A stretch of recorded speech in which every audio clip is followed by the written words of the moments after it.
Ok. Bien chicos, vamos a hablar de las construcciones pasivas, ¿ok? Cuando hablo de la voz pasiva, puedo hablar de dos cosas, ¿ok? La voz pasiva es la idea. ¿Okay? La voz pasiva, ¿ok? Por ejemplo, podemos ver estos ejemplos aquí y también podemos hablar de las ideas, por ejemplo, como la escuela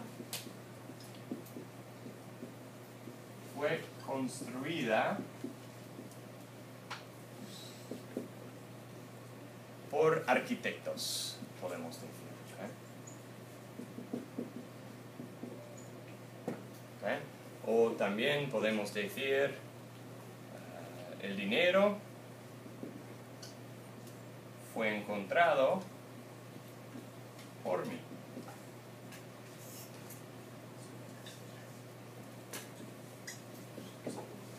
La voz pasiva, okay, o sea, las construcciones pasivas aquí, habla de... es muy simple en la idea que es exactamente como el inglés. ¿Okay? Pero hay una gran diferencia. ¿Okay? En inglés, la voz pasiva es mala. ¿Okay? Si tú escribes con la voz pasiva, okay, the school was built by the architects, the money was found by me. ¿Okay? Es malo en inglés normalmente escribir con eso. En español, no hay ningún problema. ¿Okay? No hay ningún problema con usar eso. Es normal, natural, no hay ningún problema. ¿Okay? Ahora, ¿cómo lo hacemos? ¿Okay? Exactamente como en inglés. The school was, you're using a past participle here, built by architects. It is exactly palabra por palabra lo que significa en inglés. ¿Okay? The money was found by me. ¿Okay? Eso es muy bueno. Ahora, aquí podemos ver más. Okay? Passive voice in Spanish consists of a form of ser plus the past participle. This is often followed by the agent phrase. So that's technical, but I'm an agent here, if you want to say it that way. Okay? Introduced by the preposition por. Okay? In passive voice, the past participle agrees in number and gender. So, por ejemplo, si hablamos de las escuelas, okay, por ejemplo, ¿sabes que Wheeling y Elk Grove son exactamente la misma escuela? Wheeling y Elk Grove es idéntico. Okay? No hay una diferencia entre las dos escuelas. Okay? So, podemos decir que las escuelas fueron construidas por los arquitectos. ¿Okay? Entonces, construidas es plural, es femenina, porque las escuelas es plural y femenina. ¿Y por qué fueron? Porque fueron es la versión de ellas, y las escuelas es ellas. ¿Okay? Ahora, aquí otros ejemplos. La cena fue servida por Margarita. Okay, dinner or the dinner was served by Margarita. Los paquetes serán entregados por el cartero. Okay. Now here you might be saying, well, Senor, how come it's not in the past? It doesn't always have to be. It could be, will be. Okay. The dinner will be served by waiters or something like that if you have some big, maybe somebody's planning a wedding or something like that, you know. Oh, who's going to serve the drinks? Who's going to serve this or that? Okay. Los paquetes serán entregados por el cartero. Packages will be delivered by the mailman or mail carrier. El coche ha sido reparado por los mecánicos. Okay? Again, you could have this in a past, or excuse me, present perfect as well. So the car has been repaired by the mechanics. Okay? So anytime you have to drop something off, okay, or even, you know, they call you and say, hey, your car has been fixed. Okay? I drop off dry cleaning sometimes. I get an email that says, hey, your dry cleaning has been finished. Okay? Your shirts have been cleaned. Okay, so that's the idea of that. Okay?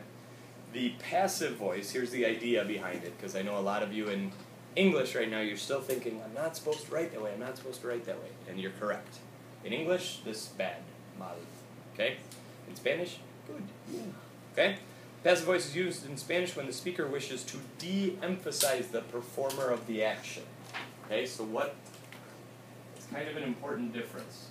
You are making these, okay? You're making the agent, or the person who did the action, less important. Okay? So it's less important to talk about whoever did it. It's more that the act of it was more important, if that makes sense. Okay? So you might say, you know, something like, oh, the Eiffel Tower was built in 1811. Okay? You're emphasizing more of the Eiffel Tower because it's the first thing you hear. It's not 1811 in case you're wondering, it's 1889. But, so you could have the Eiffel Tower was built in 1889. Okay? You're giving information, you're highlighting then that Eiffel Tower because that's the first part you see in it, that's what is stressed. You're not talking about other things. Okay? You're not saying that architects built it then. Okay? You're putting the emphasis on what you hear first is the other part to think about. Okay? So, there's an example of that again. Los obreros construirán el rascacielos y el rascacielos será construido por los obreros. Okay? So the active voice, the one that you guys are used to writing in, especially in English, is the workers will build the skyscraper versus the skyscraper will be built by the workers. Okay? So in that passive voice one, you're emphasizing the rascacielos. Okay? So, how do we do this? Okay, the direct object of the sentence, rascacielos, becomes the subject of the passive sentence, and the subject of the active, the performer of the action, as in los obreros, appears in the agent phrase introduced by por. In the rephrasing of the active sentence into a passive sentence, the speaker focuses on el rascacielo and on its building, rather than on the performer of the action. Okay? So, how do we change this? Okay? If we were going active, okay, en la voz activa, okay, una frase activa, you would have arquitectos construyeron las escuelas. Okay, boom. So your emphasis now is on the architects versus the schools. Okay. Both of these statements are correct. Neither one is incorrect. But sometimes you want to say something. Sometimes you want to emphasize this school's idea, okay? Or you want to emphasize the Sears Tower was built, blah, blah, blah, okay? So that's what you want to think about. The passive voice in Spanish is more common in writing and formal speech. It is not as common in everyday spoken Spanish as it is in English, okay? So it's almost the exact opposite. In English, you use it a lot when you're speaking, okay? But then when you're writing, you're not supposed to use it. Okay? Exactly the opposite in Spanish.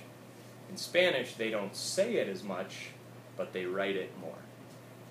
Okay, so this is definitely a flip-flop.